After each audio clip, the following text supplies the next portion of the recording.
Hello friends, welcome to my channel.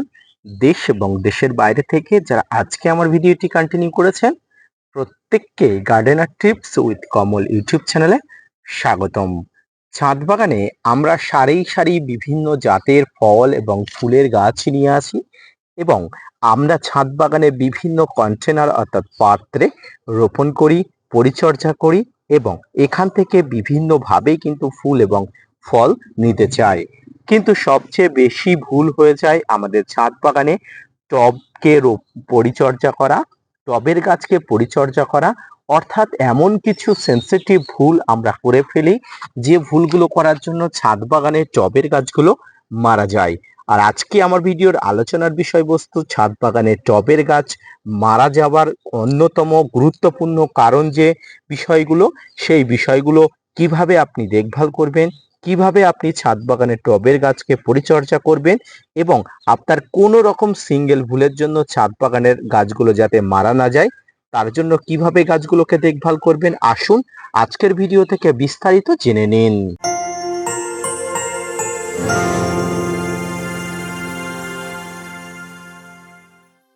প্রত্যেক ছাদ বাগানের স্বপ্ন থাকে সফলভাবে ছাদ বাগান করে ওঠার জন্য, কিন্তু কখনো কখনো ছাদ বাগানে কোনো রকম সিঙ্গেল ভুলের জন্য অনেক ধরনের বড় ভুল হয়ে যায় এবং অনেক ধরনের কিন্তু ক্ষতি হয়ে যায়। প্রথমত যে ক্ষতি হয়ে যায় সেটি হলো টবের গাছে অতিরিক্ত মাত্রায় খাবার প্রয়োগ। অতিরিক্ত মাত্রায় খাবার প্রয়োগের কারণে কিন্তু টবের গাছ বেশি বেশি মারা যায়। ধরুন আপনার একটি ছোট্ট চারা গাছ, সেই চারা গাছটির খাবার গ্রহণ ক্ষমতা অনেক অংশে কম। আপনি অধিক মাত্রায় খাবারের পরিমাণ ডোজ না জেনে যদি বেশি বেশি খাবার প্রয়োগ করেন তাহলে সেই টবের গাছে এফেক্ট পড়বেই পড়বে। উদাহরণসহ বলা যায়, আমাদের বাড়িতে যদি কোনো বেবি থাকে, শিশু থাকে, সেই শিশুটাকে যদি আমরা জোর জবরদস্তি করে কোনো বেশি খাবার খাওয়াই তার শরীর খারাপ করে, বা আমরা যদি বেশি খাবার খেয়ে ফেলি আমাদের শারীরিক দিক থেকে কিন্তু অনেক সময় অসুস্থতা ফিল হয়। গাছেরও তেমনি শরীর আছে, গাছেরও কিন্তু হজম ক্ষমতা আছে, আর এই ক্ষমতার অধিক হয়ে গেলে কিন্তু গাছ অবশ্যই অবশ্যই সমস্যা পড়ে। তবে আমরা যেমন সঙ্গে সঙ্গে এর ট্রিটমেন্ট করতে পারি, গাছ কিন্তু নিজে নিজে ট্রিটমেন্ট করতে পারে না, তাই এক সময় কিন্তু গাছ নিস্তেজ হয়ে পড়ে এবং মারা যায়। তাই টবের গাছে আপনি হিসাব করে অবশ্যই অবশ্যই খাবার দেবেন এবং কোন গাছে কত পরিমাণ খাবার দেওয়ার প্রয়োজন, কি খাবার দেওয়া প্রয়োজন, কত পরিমাণ ডোজ দেওয়া প্রয়োজন সেটি জেনে বুঝে হিসাব করে তারপরে অবশ্যই অবশ্যই খাবার দেবেন। দর্শক, আমরা অনেক সময় আবেগের বশে গাছের প্রতি ভালোবাসা দেখানোর জন্য এমন কোনো ভুল করে ফেলি যার জন্য আমাদের পস্তাতে হয়। তাই এই ধরনের কোনো ভুল আমাদের করা চলবে না। টবের গাছে দ্বিতীয় যে কারণগুলো মারা যায় ছাদ বাগানে, সেটি হলো টবের ড্রেনেজ হোলগুলো ঠিকঠাকভাবে না থাকা।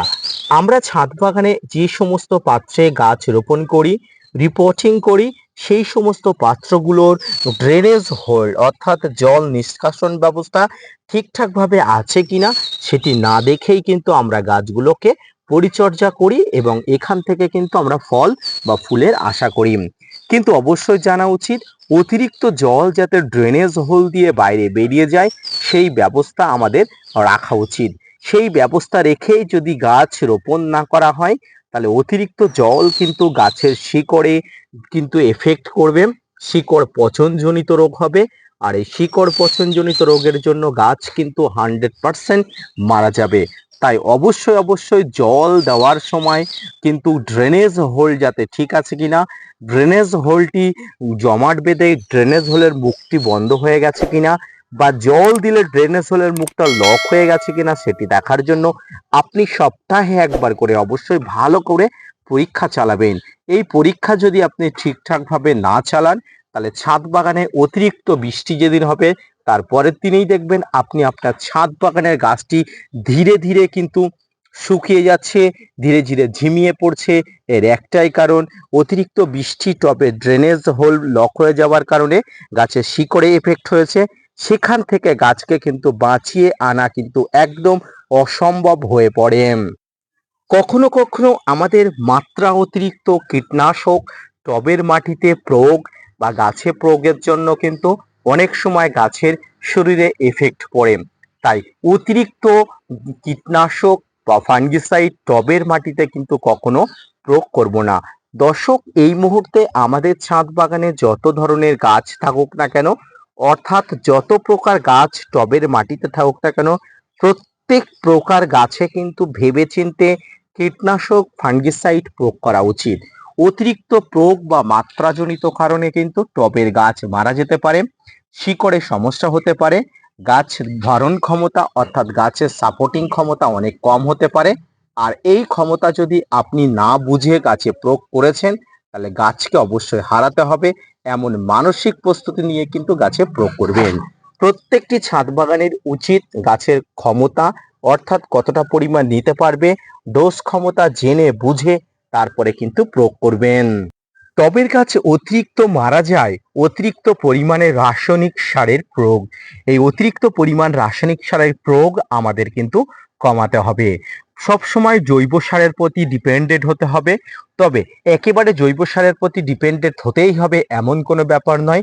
রাসায়নিক সার অবশ্যই অবশ্যই ছাদ বাগানে প্রয়োগ করা উচিত গাছের বৃদ্ধিজনিত সুস্থ সবলজনিত কারণে, কিন্তু সেক্ষেত্রে কিন্তু অবশ্যই অবশ্যই পরিমাণ কমিয়ে দিয়ে কিন্তু ছাদ বাগানের গাছ কতটা প্রয়োগ করা উচিত সে সম্পর্কে আপনার তথ্য জেনে তারপরে কিন্তু অতিরিক্ত পরিমাণ রাসায়নিক খাবার বা জৈব খাবার আপনাকে প্রয়োগ করতে হবে। টবের মাটিতে কোনটি বেস্ট ভালো কাজ করবে সে সম্পর্কে আপনাকে প্রথমে বেসিক একটা ধারণা দরকার। সেই ধারণা থেকেই আপনার অভিজ্ঞতা সঞ্চয় করে তারপরে কিন্তু আপনি খাবার প্রয়োগ করবেন, সেটি জৈব হোক আর রাসায়নিক হোক। সর্বোপরি টবের গাছ মারা যাবার প্রধানত তিনটি কারণ থাকে। অতিরিক্ত পরিমাণে কিন্তু রাসায়নিক বা জৈব যাই বলুন না কেন খাবার প্রয়োগ, টবের ড্রেনেজ হোল লক বা বন্ধ হয়ে যাওয়া, এবং গাছের বিভিন্ন ধরনের সমস্যা ফাঙ্গাস এবং কীটপতঙ্গর আক্রমণজনিত সমস্যার কারণে, এই সমস্যাগুলির কারণে কিন্তু গাছের টবের গাছগুলো বেশি মারা যায়। প্রচণ্ড উত্তাপে টবের গাছের গোড়ার সরাসরি কিন্তু কিছু একটা সাপোর্টিং দিয়ে দেবেন। যেমন আপনার ছাদ বাগানে যে ছোট্ট ছোট্ট চারা গাছগুলো আছে, ছোট্ট ছোট্ট চারা গাছগুলো আপনার ছাদের সংস্পর্শে না রেখে নিচে এই ধরনের সাপোর্টিং কিছু দিয়ে দেবেন। তাতে সরাসরি উত্তাপ গাছের শিকড়ে লাগবে না এবং শিকড়গুলো পচনজনিত কোনো সমস্যা হবে না। এইভাবেই কিন্তু ছাদ বাগানের গাছগুলোকে পরিচর্যা করুন এবং অবশ্যই অবশ্যই টবের গাছের মরণের হার বা টবের গাছের মারা যাবার হার কিন্তু কমাতে পারেন একমাত্র আপনার পরিচর্যার মাধ্যমে। দর্শক, আজকের ভিডিওটি এই পর্যন্ত। দেখা হচ্ছে পরবর্তীতে নতুন কোনো ভিডিও নিয়ে, নতুন কোনো তথ্য নিয়ে। ততক্ষণ সুস্থ থাকুন, ভালো থাকুন। আর হ্যাঁ, অবশ্যই অবশ্যই টবের গাছের মারা যাবার কারণ সম্পর্কিত যে তথ্যগুলো দিলাম, আশা করি আপনি বুঝতে পেরেছেন কি কি কারণে গাছ মারা যায়। যত পরিমাণ গাছ মারা যায় তার থেকে বেশি পরিমাণ কিন্তু এই গাছের কিন্তু শিকড়ে জল জমা, ফাঙ্গাসের আক্রমণ এবং অতিরিক্ত পরিমাণ খাবার প্রয়োগের কারণে কিন্তু গাছ মারা যায়। তাই সচেতন হন, সচেতন ছাদ বাগান হিসাবে আপনার ছাদ বাগানকে বৃদ্ধি করে তুলুন। ধন্যবাদ।